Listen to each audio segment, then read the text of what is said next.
গল্পের শুরু একটা স্কুল থেকে, যেখানে আমরা সিমন নামের এক মেয়েকে দেখি, যে কিনা আজকে তার প্রেজেন্টেশন দেওয়ার জন্য অনেক এক্সাইটেড ছিল। এমন সময় তার বাবা ফ্রেডরিক, যে কিনা অ্যাপোলন নামের একটা ল্যাবের জন্য কাজ করে, সেই স্কুলে এসে সিমনকে তার সাথে নিয়ে তাড়াহুড়া করে চলে যায়।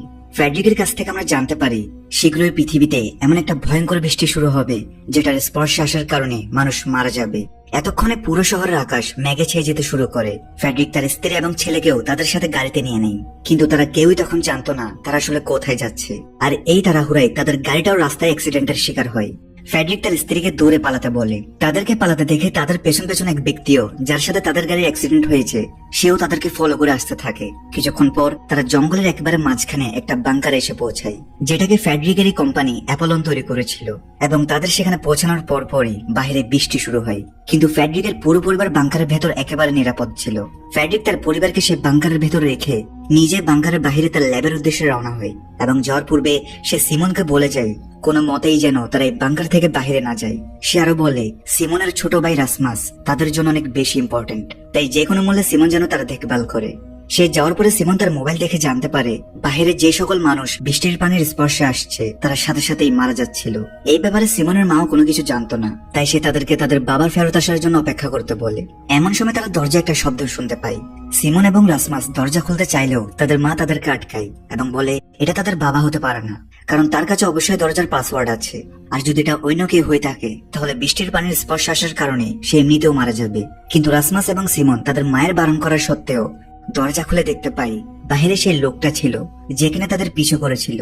বৃষ্টির পানির স্পর্শে আসায় সে ছটফট করেছিল। এমন সময় হঠাৎ সে রাসমাসকে ধরে ফেলে। রাসমাসকে বাঁচাতে গিয়ে তাদের মা সেই লোকটির উপর আক্রমণ করে এবং ঘটনাচক্রে সেও বৃষ্টির পানির স্পর্শে এসে পড়ে। মৃত্যুর সময় সে তার বাচ্চাদেরকে বলে তারা যেন দরজা বন্ধ করে দেয় এবং এই দরজা যেন তারা আর কখনো না খোলে। সিমন এবং রাসমাস বুঝতে পারে তাদের ভুলের কারণে তাদের মায়ের জীবন চলে গিয়েছে। মা বাবা না থাকে দুই ভাই বোন একাই এখন সেই বাংকারে বসবাস করতে থাকে। একটা সময় সিমন বুঝতে পারে আশেপাশে এরকম আরো অনেক বাংকার রয়েছে এবং সেসব বাংকারে হয়তো অ্যাপোলন কোম্পানির আরো মানুষজন লুকিয়ে থাকতে পারে। সিমন তাদের সঙ্গে যোগাযোগ করার চেষ্টা করে, কিন্তু প্রতিবারই সে ব্যর্থ হয়। একটা সময় সেই ফিলিপ নামক একটা ছেলের সঙ্গে যোগাযোগ করতে সক্ষম হয়। সে বলে তার পরিবারের সকলেই মারা গেছে এবং সে কোনো মতে বৃষ্টির হাত থেকে বেঁচে তার বাড়ির বেসমেন্টে লুকিয়েছিল। কিন্তু একটা পর্যায়ে সেই নেটওয়ার্কটিও বিচ্ছিন্ন হয়ে যায়। সিমন তার ছোট ভাইকে সান্ত্বনা দেয় যে তাদের বাবা শীঘ্রই ফেরত আসবে এবং পৃথিবী আবার আগের মতো হয়ে যাবে। তাই তারা দুজন তাদের বাবার ফেরত আসার জন্য অপেক্ষা করতে থাকে। কিন্তু দিন ছাড়িয়ে সপ্তাহ, সপ্তাহ ছাড়িয়ে মাস, তাদের অপেক্ষা আর শেষ হয় না। এভাবে কেটে যায় 6টি বছর। মায়ের মৃত্যুর পর তারা এই 6টি বছর বাংকার থেকে একবারও বের হয় না। রাসমাস এখন তার বোনের উপর অনেক রেগে ছিল, কেননা সিমন সেই কবে থেকেই বলে যাচ্ছে তাদের বাবা ফিরবে ফিরবে। এরা দুজন গত 6 বছরের বাইরে যাওয়া তো দূরের কথা, সূর্যের আলো পর্যন্ত দেখেনি। কিন্তু এখন তাদের বের হওয়া দরকার, কেননা বাংকারের ভেতর খাবারের সংকট দেখা দিতে শুরু করেছে। তাই সিমন একদিন রাসমাসকে ঘুম পাড়িয়ে নিজে প্রোটেক্টিভ স্যুট পরে বাইরে বের হয়। সিমন তাদের মা যে স্থানে মারা গিয়েছিল সেখানে যায়, কিন্তু সেখানে এখন তার মায়ের দেহাবশেষ পর্যন্ত ছিল না। সিমন দেখতে পারে এখন জঙ্গলে জীবজন্তুই ঘুরে বেড়াচ্ছিল, তার মানে বৃষ্টির কারণে সকল প্রাণী মারা যায়নি। সিমন আস্তে আস্তে শহরের দিকে যায়, যেখানে বিভিন্ন জায়গায় মানুষের মেসেজ লিখে রেখেছে। সে দেখে একটা জায়গায় লেখা বেঁচে যাওয়া মানুষেরা সকলে হলওয়েতে আশ্রয় নিয়েছে। সিমন হলওয়েতে গেলে সেখানেও কেবল মানুষের কঙ্কালি খুঁজে পায়, যারা বৃষ্টির হাত থেকে বেঁচে গিয়েছিল কিন্তু পরবর্তীতে অনাহারে মারা যায়। অবশেষে সে পুনরায় বাংকারে ফিরে আসে। রাসমাস ঘুম থেকে ওঠার পূর্বেই সিমন ফিরে আসে এবং সে রাসমাসকে সবকিছু খুলে বলে। যেহেতু তাদের বাংকারের ভেতর খাবারের সংকট ছিল, তাই তারা পরবর্তী দিন বাংকারের বাইরে যাওয়ার সিদ্ধান্ত নেয়। কিন্তু রাতে ঘুমানোর সময় হঠাৎ বাহির থেকে কিছু ব্যক্তি ইচ্ছাকৃতভাবে তাদের এয়ার ভেন্ট সিল করতে শুরু করে, যার কারণে বাংকারের ভেতর অক্সিজেনের ঘাটতি দেখা দেয়। ফলে বাধ্য হয়ে তারা বাংকারের দরজা খুলে। দেখা যায় বাইরে কিছু মানুষ বন্দুক হাতে তাদের বের হওয়ার জন্য অপেক্ষা করছিল। আসলে সিমন আগের দিন যখন বাংকারের বাইরে শহরে যায়, তখন কিছু সার্ভাইভাররা তাকে দেখে ফেলে এবং তার পিছু করতে করতে তারা বাংকার অব্দি এসে পড়ে। তারা দুই ভাই বোনকে একটা রুমে আটকে রাখে এবং পুরো বাংকারের মধ্যে খাবারের তল্লাশি করে। কিন্তু গত 6 বছরে তারা দুজন বাংকারের সব খাবার খেয়ে শেষ করে ফেলেছে। তাই সার্ভাইভাররা এদের দুজনকে এখানেই আটকে রেখে চলে যাওয়ার সিদ্ধান্ত নেয়।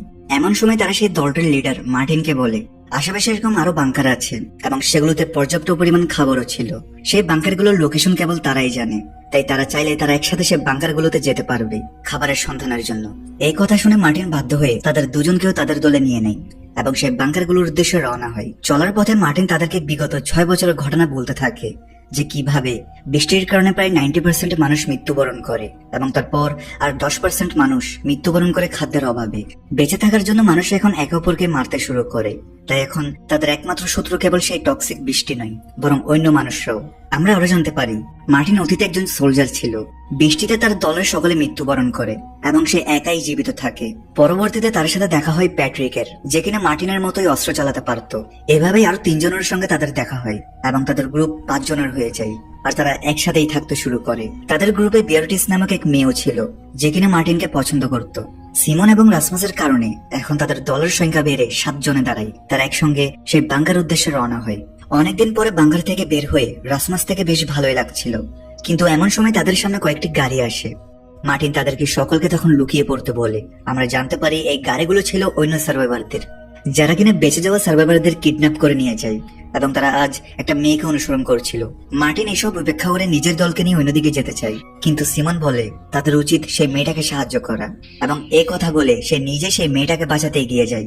দেখা যায় সেই মেয়েটি দৌড়াতে দৌড়াতে বৃষ্টির পানিপূর্ণ একটা গর্তে পড়ে যায় এবং সম্পূর্ণভাবে ভিজে যায়, যার কারণে এখন তার মৃত্যু নিশ্চিত। তাই মার্টিন তার মৃত্যুকে সহজ করতে তাকে গুলি করে মেরে ফেলে। পরদিন হাঁটার পরে এই গ্রুপ সিদ্ধান্ত নেয় একটা পরিত্যক্ত বিল্ডিং এ আজকের রাতটা কাটানোর জন্য। সেখানে একটা রুমে রাসমাস ওয়াটারপ্রুফ এক জোড়া জুতা পাই, যেটা পরবর্তীতে তার অনেক কাজে আসবে। সকলে যখন রাতে ঘুমাচ্ছিল তখন রাসমাস এক রুম থেকে উঠে অন্য রুমে গেলে দেখতে পাই বিয়াট্রিস মার্টিনের সাথে ঘনিষ্ঠ হচ্ছিল, যেটা দেখে তার হিংসা হয়, কেননা সেও বিয়াট্রিসকে পছন্দ করতে শুরু করেছে। পরবর্তী দিন তারা পুনরায় তাদের যাত্রা শুরু করে, কিন্তু চলতে চলতে রাসমাসের পা একটা পানিপূর্ণ গর্তে পড়ে যায়। মার্টিন সাথে সাথে তার দিকে বন্দুক তাক করে, কিন্তু সিমন তাকে আটকায় এবং বলে রাসমাসের জুতা সম্পূর্ণভাবে ওয়াটারপ্রুফ, অর্থাৎ সে ইনফেক্টেড হয়নি। তারা তাদের যাত্রা অব্যাহত রাখে এবং কিছুক্ষণ পর সেই বাংকারেও পৌঁছে যায়। সিমন এবং রাসমাসের কাছে বাংকারের পাসওয়ার্ড ছিল। তারা ভিতরে প্রবেশ করে এবং দেখে এই বাংকারে তো কখনো কোনো সার্ভাইভার আসেনি। ভিতরে খাবারের বিশাল মজুদ দেখে পুরো দল অনেক খুশি হয়, কারণ অনেকদিন ধরে তাদের আর কোথাও যেতে হবে না। মার্টিন এবং তার টিমমেটরা খাবার খেতে শুরু করে, কিন্তু সিমন অন্য একটা রুমে তাদের বাবার মোবাইল ফোন পায়। সে তার ভাই রাসমাসকেও ব্যাপারটা জানায়। সেই মোবাইল থেকে তারা তাদের বাবার একটি ভিডিও পায়, যেখানে এক ব্যক্তি তার বাবাকে বলছিল কোম্পানির মেইন ল্যাবে আসার জন্য। তারা খুশি যে তাদের প্ল্যান সফল হয়েছে। সিমন এবং রাসমাস বুঝতে পারে তাদের বাবা 6 বছর পূর্বে বাংকার থেকে বের হয়ে নিশ্চয়ই সেখানে গিয়েছে, এবং 6 বছর আগে যত কিছু হয়েছে, যত মানুষ মারা গিয়েছে, এই সবকিছু ফ্যাডরিকেরই কোম্পানি অ্যাপোলোনের জন্য হয়েছে। সিমন দ্রুত সবকিছু লিডার মার্টিনকে দেখায়। তাদের এখান থেকে বের হয়ে তাদের বাবার মেইন ল্যাবে যাওয়া উচিত। হতে পারে সেখানে তারা এই বৃষ্টির অ্যান্টিডোট বানিয়ে ফেলেছে, কিন্তু মার্টিন এই বাংকার ছেড়ে মেইন ল্যাবে যেতে একেবারেই রাজি না, কেননা এখানে খাবারের সাথে প্রোটেকশন সবকিছুই ছিল। এরপর সিমন এবং রাসমাস নিজেরাই ল্যাবের উদ্দেশ্যে রওনা হয়। এদিকে দলের অন্য সদস্যরা বিয়াট্রিস, লিয়া এবং জিন যখন জানতে পারে মার্টিন সিমন এবং রাসমাসকে ল্যাবের উদ্দেশ্যে একাই চলে যেতে দিয়েছে, তখন তারাও সিমন এবং রাসমাসের পিছু করে ল্যাবের উদ্দেশ্যে বের হয়ে যায়। এক পর্যায়ে তারা তাদের সাথে মিলিত হয়। বাংকারে সেই সময় কেবল মার্টিন এবং প্যাট্রিকই বাকি ছিল।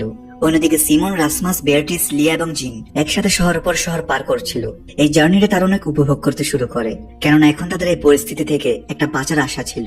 একটি শহর এসে তারা থামে এবং খাওয়া দাওয়া শুরু করে। লিয়া এবং জিন বলে তারা পাশের একটা দোকানে যাবে জিনের জন্য নতুন চশমা নিতে, কেননা তার পুরনো চশমাটা ভেঙে গিয়েছে। তাদের দুজনের যাওয়ার পরপরই সিমন, রাসমাস এবং বিয়াট্রিসের উপর একদল ডাকাত আক্রমণ করে, যারা কিনা সার্ভাইভারদের মেরে তাদের খাবার লুটে নিত। প্রাণ বাঁচানোর উদ্দেশ্যে তারা 3 জন যে যার মতো দৌড় দেয়। এক পর্যায়ে সিমন বাকি 2 জন থেকে আলাদা হয়ে যায়। এদিকে আকাশে পুনরায় মেঘ আসতে শুরু করে, অর্থাৎ বৃষ্টি আসার আশঙ্কা বাড়তে থাকে, যার কারণে তাকে দ্রুত শেল্টার নিতে হবে। এমন সময় সিমন দূর থেকে একটা বাচ্চাকে দেখতে পায় এবং সে ওই বাচ্চার সাথে তাদের বাড়িতে চলে যায়। সেখানে সে বাচ্চার পিতাও ছিল। সিমন তাকে আশ্বস্ত করে যে সে তাদের কোনো ক্ষতি করবে না, এমনকি সে তার সাথে থাকা খাবারও তাদেরকে খেতে দেয়। কিন্তু খাবার নিয়ে যখন সেই বাচ্চা তার পিতা যাচ্ছিল, তখন তাদের কাছে খাবার দেখে সেই ডাকাতেরা তাদের উপর আক্রমণ করে তাদের মেরে ফেলে। এটা দেখে সিমন অনেক কষ্ট পায় যে তার দেওয়া খাবারের কারণে নিরীহ 2টা মানুষের প্রাণ গেল। কিন্তু এখানে তার করার মতো কিছুই ছিল না। সে পিছনের রাস্তা দিয়ে সেখান থেকে বের হয়ে যায়। অন্যদিকে বিয়াট্রিস এবং রাসমাস বিয়াট্রিসের পুরনো বাড়িতে আসে, যেখানে সে তার বাবা মায়ের সাথে থাকতো। যদিও এখন সেখানে কেবল তাদের অবশিষ্টাংশ বাদে আর কিছুই ছিল না। বিয়াট্রিসের মন খারাপ হয়ে গেলে রাসমাস তাকে সান্ত্বনা দেয়। বৃষ্টি শেষ হওয়ার পরে তারা পুনরায় সেই জায়গাতে আসে যেখানে তাদের উপর আক্রমণ হয়েছে এবং তারা একে অপর থেকে আলাদা হয়ে গিয়েছিল। সৌভাগ্যক্রমে সেখানে তারা 5 জন আবার মিলিত হয়। কিন্তু সিমনকে ফলো করতে করতে একটা ডাকাত সেখানেও এসে পড়ে এবং রাসমাসের গলায় ছুরি ঠেকিয়ে বলে, তোমাদের কাছে যত খাবার আছে আমাদেরকে দিয়ে দাও। এমন সময় মার্টিন এবং প্যাট্রিক বন্দুক সহ সেখানে এসে পৌঁছায়, যাদেরকে দেখে সেই ডাকাত রাসমাসকে ছুরি দিয়ে আহত করে সেখান থেকে পালিয়ে যায়। ভাইয়ের এই অবস্থা দেখে সিমন কাঁদতে শুরু করে। সে রাসমাসকে বলে পরবর্তী শহরে একটা বাংকার আছে, সেখানে গেলেই তার আর কোনো কষ্ট হবে না, কেননা বাংকারগুলোতে চিকিৎসার সুবিধাও থাকে। তারা সকলকে রাসমাসকে সাথে নিয়ে বাংকারের দিকে যেতে থাকে, কিন্তু সেখানে পৌঁছানোর পরে তারা দেখে এখানে সবকিছু ধ্বংস হয়ে গেছে। সিমন তার ভাইয়ের অবস্থা আশঙ্কাজনক দেখে বুঝতে পারে তাদের বাহিরে একটা ডাক্তারকে খুঁজতে হবে, তা না হলে রাসমাস বাঁচবে না। ওদিকে বাহিরে জিন আর লিয়া দেখে সেখান দিয়ে স্ট্রেঞ্জারদের একটা গাড়ি যাচ্ছিল। তখন মার্টিন একটা পরিকল্পনা বানায় যে তারা প্রথমে সেই স্ট্রেঞ্জারদের থেকে তাদের গাড়ি ছিনিয়ে নেবে এবং তারপর সে গাড়ি ব্যবহার করে পাশের শহরে পালিয়ে যাবে। পরিকল্পনা মোতাবেক সিমন একা একা শহরের মধ্যে দিয়ে চলতে শুরু করে এবং তাকে অনুসরণ করতে থাকে একটা ড্রোন। সেই ড্রোনটিকে দেখে সিমন দূরে একটা বিল্ডিং এর ভেতরে এসে পৌঁছায়। সিমনকে একা পেয়ে এবার সেই স্ট্রেঞ্জারদের গাড়িও সেখানে এসে যায়, কিন্তু এটা তো মার্টিনদের প্ল্যান ছিল। তারা পেছন থেকে আক্রমণ করে স্ট্রেঞ্জারদের থেকে অস্ত্র ছিনিয়ে নেয়। তাদের মধ্যে থেকে একজনের হাতে সাপের ট্যাটু ছিল, যেটা দেখে জিন অনেক ভয় পেয়ে যায়, কেননা এই ট্যাটু তার অতীতের সঙ্গে জড়িত। মার্টিন তাদের মধ্যে থেকে একজনকে জিজ্ঞেস করে তারা সার্ভাইভারদের কিডন্যাপ করে কোথায় নিয়ে যায়, কিন্তু সেই ব্যক্তি তাদের কোনো উত্তর দেয় না। মার্টিন তাদেরকে মারতেই যাবে, এমন সময় সিমন তাকে থামায়। সে বলে আমাদের উদ্দেশ্য ছিল কেবল তাদের গাড়ি নেওয়া, তাদেরকে মারা নয়। মার্টিন তাদেরকে গাড়িতে গিয়ে উঠতে বলে এবং তারপরই তারা 3টি গান শট শুনতে পায়। তার মানে মার্টিন খুব সম্ভবত সেই 3জনকে মেরে ফেলেছে। পুরো দল গাড়িতে করে পরবর্তী শহরে যেতে থাকে। এমন সময় আমরা ফ্ল্যাশব্যাকে জিনের অতীত দেখতে পাই।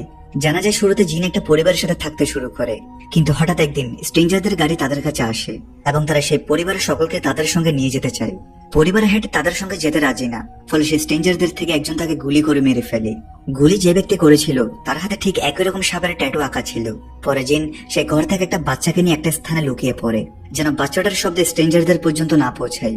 তাই সে বাচ্চাটার মুখ শক্তভাবে চেপে রাখে। স্ট্রেঞ্জাররা বাচ্চাটার মাকে ধরে নিয়ে যায়। তাদের চলে যাওয়ার পর জিন যখন তার হাত সরায় তখন তার রিয়েলাইজ হয় সে তো ভুলে বাচ্চাটার শ্বাসরোধ করে রেখেছে, যার কারণে বাচ্চাটা মারা যায়। সেই দিনের পর থেকে জিন আজও নিজেকে ক্ষমা করতে পারেনি। পুরো দল ততক্ষণে বাংকারে পৌঁছে যায় এবং তারা নিকটস্থ একজন ডাক্তারকে খুঁজে বের করতে সক্ষম হয়। তারা ডাক্তারের কাছে সাহায্য চায় এবং বলে যদি সে রাসমাসের সাহায্য করে তাহলে তারা তাকে প্রচুর পরিমাণে খাবার দেবে। সেই ডাক্তার রাসমাসের ক্ষতকে ব্যান্ডেজ করে দেয়, কিন্তু কথাবার্তার একটা সময় সিমন বলে ফেলে যে তারা সায়েন্টিস্ট ফ্রেডরিকের সন্তান।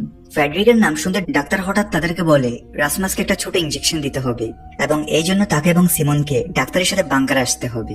তারা দুজন তার সাথে বাংকারে যায়, কিন্তু ডাক্তারের উপর তাদের সন্দেহ হতে শুরু করে এবং তাদের সন্দেহটি সঠিক ছিল, কেননা ডাক্তার রাসমাসকে এবং সিমনকে সেখানে বেঁধে ফেলে এবং বলে তার বাবা ফ্রেডরিকে সেই ভাইরাসটি সৃষ্টি করেছে এবং তার কারণে এত মানুষ মৃত্যুবরণ করেছে, তাই প্রতিশোধ নিতে সে এখন রাসমাসকে শেষ করে দিবে। অন্যদিকে দলের বাকি সদস্যরা ডাক্তারের বাড়িতে অপেক্ষা করতে করতে দেখে সেই স্ট্রেঞ্জারদের গাড়ি তাদের বাড়ির কাছাকাছি এসে পড়েছে। জিন দেখতে পারে সেই সাপের ট্যাটুওয়ালা সোলজার গাড়ি থেকে নেমে আসে, কিন্তু এবার জিন তার রাগ নিয়ন্ত্রণ রাখতে না পেরে বন্দুক নিয়ে তেড়ে যায় এবং সেই সোলজারটাকে গুলি করে হত্যা করে। কিন্তু এর পরপরই অন্যান্য সোলজাররা জিনকে ধরে ফেলে। এটা দেখে মার্টিন এবং বাকিরা পেছনের রাস্তা দিয়ে পালিয়ে যায়। অন্যদিকে ডাক্তার রাসমাসকে বিষের ইনজেকশন লাগাবে। এমন সময় প্যাট্রিক সেই ডাক্তারকে গুলি করে মেরে তাদের দুজনকে বাঁচিয়ে ফেলে। এখন তারা সেখান থেকে তো বেরিয়ে যায়, কিন্তু তারা তাদের একজন সাথী জিনকে হারিয়েছে। প্যাট্রিক মার্টিনকে বলে যদি সে সিমনের কথা না শুনে সে সোলজারদেরকে সে সময় গুলি করে মেরে ফেলতো তাহলে আজ তাদের জিনকে হারাতে হতো না। তারা জঙ্গলের ভেতর দিয়ে তাদের যাত্রা অব্যাহত রাখে যেন তারা শীঘ্রই ল্যাবে পৌঁছাতে পারে। যেতে যেতে তারা বিভিন্ন অ্যাভেন্টেড ঘরে আশ্রয় নেয়। এভাবে আজ সকালে মার্টিন তাদের সবাইকে বলে আমাদের পাশের একটি বাংকার থেকে খাবার নিয়ে আসতে হবে, কারণ বেশিরভাগ খাবার তো সেই ডাক্তারের কাছে রয়ে গেছে। রাসমাস তাদেরকে বলে আজকে সে তাদের সঙ্গে যেতে পারবে না, তার অবস্থা খুবই খারাপ, সেখানে থেকে বিশ্রাম করবে। তার নিরাপত্তার জন্য বিয়ার্টিসকে রেখে বাকিরা খাবারের সন্ধানে চলে যায়। সকালে যাওয়ার পরে রাসমাস বিয়ার্টিসকে বলে সে বিয়ার্টিসকে খুব ভালোবাসে এবং সে ইচ্ছা করে সকলকে মিথ্যা কথা বলেছিল যে সে আজকে হাঁটতে পারবে না। এই কথা শুনে বিয়ার্টিস অনেক খুশি হয়, কেননা সেও রাসমাসকে পছন্দ করতে শুরু করেছে। তারা দুজন একসাথে কিছুক্ষণ টাইম স্পেন্ড করে। অন্যদিকে দলের বাকি সদস্যরা বাংকারে যায় এবং সেখান থেকে প্রচুর পরিমাণে খাবার নিয়ে নেয়। কিন্তু সেখানে তারা অ্যাপোলন কোম্পানির কিছু ভিডিও খুঁজে পায়, যেখানে তারা দেখতে পারে সিমনের বাবা ফ্রেডরিক একজন মানুষের উপর সেই ভাইরাসটির পরীক্ষা করছিল, যে ভাইরাসটি পরবর্তীতে চারপাশে ছড়িয়ে পড়ে। এতে সে নিশ্চিত হয়ে যায় যে এই ভাইরাস তৈরি করার পেছনে তার বাবা ফ্রেডরিক দায়ী। তারা বাংকার থেকে বের হয়ে আসতেই দেখে বিয়ার্টিসের মৃতদেহ নিয়ে রাসমাস সেখানে উপস্থিত। সে সকলকে জানায় বিয়ার্টিস এমন একটা কুকুরের কাছে গিয়েছে যেটা বৃষ্টির পানিতে ভেজা ছিল, তাই কুকুরের সাথে সিও ইনফেক্টেড হয়ে মারা গিয়েছে। সকলে রাসমাসকে বিয়ার্টিসের মৃতদেহ থেকে দূরে থাকতে বলে, তা না হলে সিও ইনফেক্টেড হতে পারে। কিন্তু বিয়ার্টিসের মৃত্যুতে রাসমাস একেবারে ভেঙে পড়ে। সে প্রথমবার তার জীবনে কোনো ভালো বন্ধু পেয়েছিল, কিন্তু সেটাকে সে হারিয়েছে। কিছুক্ষণ পর সবাই নোটিস করে রাসমাস বাংকারে নেই। দেখা যায় রাসমাস বাংকার থেকে বের হয়ে নিজেই ওয়াকিটকি ব্যবহার করে সে স্ট্রেঞ্জারদের তাদের লোকেশন জানিয়ে দেয়। পেছনে গ্রুপের বাকি সকলে প্রথমে বেয়ারটিসকে দাফন করে আর সিদ্ধান্ত নেয় তাদেরকে প্রথমে রাসমাসকে বাঁচাতে হবে। তাই তারা সেই সোলজারদের মধ্যে আরো একজনকে অ্যাটাক করে এবং তার অস্ত্র ছিনিয়ে তাকে আটক করে ফেলে। স্ট্রেঞ্জারদের সাথে তারা যোগাযোগ করে বলে যদি তারা তাদের লোক ফেরত চায় তাহলে তারা যেন রাসমাসকে ফেরত দিয়ে দেয়। কিন্তু রাসমাস এদিকে নিজে থেকেই স্ট্রেঞ্জারদের কাছে আত্মসমর্পণ করে। আসলে তার বেঁচে থাকার কোনো ইচ্ছাই ছিল না। এক্সচেঞ্জের সময় স্ট্রেঞ্জারদের লিডার থমাস সিমনকে বলে তারা এখনো বুঝতে পারছে না যে রাসমাস কতটা স্পেশাল। থমাস জানায় রাসমাসের ভেতর সেই ভাইরাসের ইমিউনিটি আছে, যার কারণে বিয়ারটিসের মৃতদেহ ওঠানোর পরেও সে নিজে ইনফেক্টেড হয়নি। তখনই সিমনের মনে পড়ে যে তার বাবা তাদের অনেক আগে বলেছিল রাসমাস অনেক গুরুত্বপূর্ণ। আসলে তাদের বাবা রাসমাসের ভেতর সেই ভাইরাসের একটা অ্যান্টিডোট তৈরি করে ঢুকিয়ে দেয়। থমাস আরো বলে রাসমাস মানব জাতির জন্য অনেক গুরুত্বপূর্ণ, কারণ তার উপর পরীক্ষা নিরীক্ষা করে সায়েন্টিস্টরা বৃষ্টির ইনফেকশনের অ্যান্টিডোট বানাতে পারবে। এতক্ষণে মার্টিন এক্সচেঞ্জের জন্য সেই সোলজারটাকে নিয়ে এসেছে, তাই বাধ্য হয়ে থমাস থেকে রাসমাসকে দিয়ে ফেলতে হয়। সিমন তার ভাইয়ের উপর অনেক রেগে ছিল, কারণ সে তার জীবন দিতে চেয়েছে। যদিও রাসমাস এখনো বেঁচে থাকতে চায় না, তাই সে একটা সোলজার থেকে ভাইরাসের ইনজেকশন নিয়ে নিজের মধ্যে ইনজেক্ট করে ফেলে। কিন্তু এখানে থমাসের কথা একদম সঠিক ছিল, রাসমাসের কিছুই হয় না। অবশেষে পুরো দল স্ট্রেঞ্জারদের সাথে মিলে যায় এবং সেই ভাইরাসের অ্যান্টিডোট বানানোর জন্য রাজি হয়ে যায়। তারা স্ট্রেঞ্জারদের সাথে সেই মেইন ল্যাবের উদ্দেশ্যে রওনা হয় এবং দীর্ঘ দূরত্ব অতিক্রম করে তারা শেষমেশ ল্যাবে পৌঁছায়। সেখানে কেবল সিমন এবং রাসমাস ভেতরে প্রবেশের অনুমতি দেওয়া হয়। ভেতরে প্রবেশ করে তারা দুজন দেখতে পারে ভেতরে আর কেউ নয় বরং তাদেরই বাবা ফ্রেডরিক ছিল, যে কিনা 6 বছর পূর্বে তাদেরকে রেখে চলে গিয়েছে, এরপর আর কোনোদিনও ফেরত আসেনি। তাকে দেখে সিমন জিজ্ঞেস করে যে কেন সে ফিরে আসেনি, কেন সে তাদের ছেলে চলে গিয়েছে। কিন্তু সে কিছু বলতো তার আগে রাসমাস বেহুশ হয়ে যায় এবং তাকে চেক আপ করার জন্য নিয়ে যাওয়া হয়। ফ্রেডরিক সিমনকে বলে সে সিমনকে সবকিছু জানাবে, কিন্তু এখন তাদের উপর ক্যামেরা দিয়ে নজরদারি করা হচ্ছে। অন্যদিকে দলের বাকি সদস্যদেরকে একটা আলাদা বিল্ডিং এ রাখা হয়েছে এবং সেখানে তারা জিনকে খুঁজে পায়, যাকে তারা অনেক আগে হারিয়ে ফেলেছিল। তাকে দেখে সকলে অনেক খুশি হয়। একজন নার্স এসে তাদের সকলকে একটা বিশেষ ট্যাবলেট নিতে বলে, কিন্তু মার্টিন শুরুতে রাজি হয় না। নার্স নিজে যখন একটা ট্যাবলেট নেয় তখন বাকিরা অসুস্থ হয় এবং একটা করে ট্যাবলেট নেয়। আর এবার সিমনকে একা পেয়ে ফ্রেডরিক তাকে সবকিছু জানায়। সে বলে তার কোম্পানি ভাইরাসের একটা অ্যান্টিডোট বানিয়েছিল, তবে সে সেটা রাসমাসের ভেতর লুকিয়ে রাখে, আর সেটা এখন তাকে হত্যা না করে বের করা সম্ভব না। সে জানতো ল্যাবের লোকেরা তার সন্তানকে ব্যবহার করতে চাইবে, তাই সে তাদেরকে মিথ্যা কথা বলে যে তার পুরো পরিবার মারা গেছে। একদিন সে গোপনে তাদের দুজনের ঘুমিয়ে থাকা অবস্থায় তাদেরকে দেখতে বাংকারে এসেছিল, কিন্তু তাদের কোনো কিছু না বলে সে সেখান থেকে চলে গিয়েছে, কারণ তখনও তারা কিছুই বুঝতে পারতো না। সে তার সহকর্মীকেও মিথ্যা কথা বলেছিল যে ভেতরে কেউ নেই, কিন্তু তার কথাই সহকর্মীর একটু সন্দেহ হয় এবং এক পর্যায়ে ফ্রেডরিক তার সহকর্মীকেও মেরে ফেলে। এরপর ফ্রেডরিক রাসমাসকে দেখার জন্য ভেতরে প্রবেশ করলে দেখা যায় সেখানে উপস্থিত সব ডাক্তার ইনফেক্টেড হয়ে মারা যাচ্ছিল। রাসমাসের ডিএনএ টেস্ট করার পর ফ্রেডরিক যা জানতে পারে তা সত্যিই ভয়াবহ ছিল। সে দ্রুত বিল্ডিং লক করে দেয় যেন বাইরে কেউ যেতে না পারে। আসলে রাসমাসের বডিতে যে ভাইরাস ঢুকেছে তাতে তো তার কোনো সমস্যা নেই, তবে সে ভাইরাসটা তার শরীরের ভেতর ইভলভ হয়ে গিয়েছে, যার কারণে সেটা আগের চেয়ে আরো ভয়াবহ রূপ ধারণ করছে।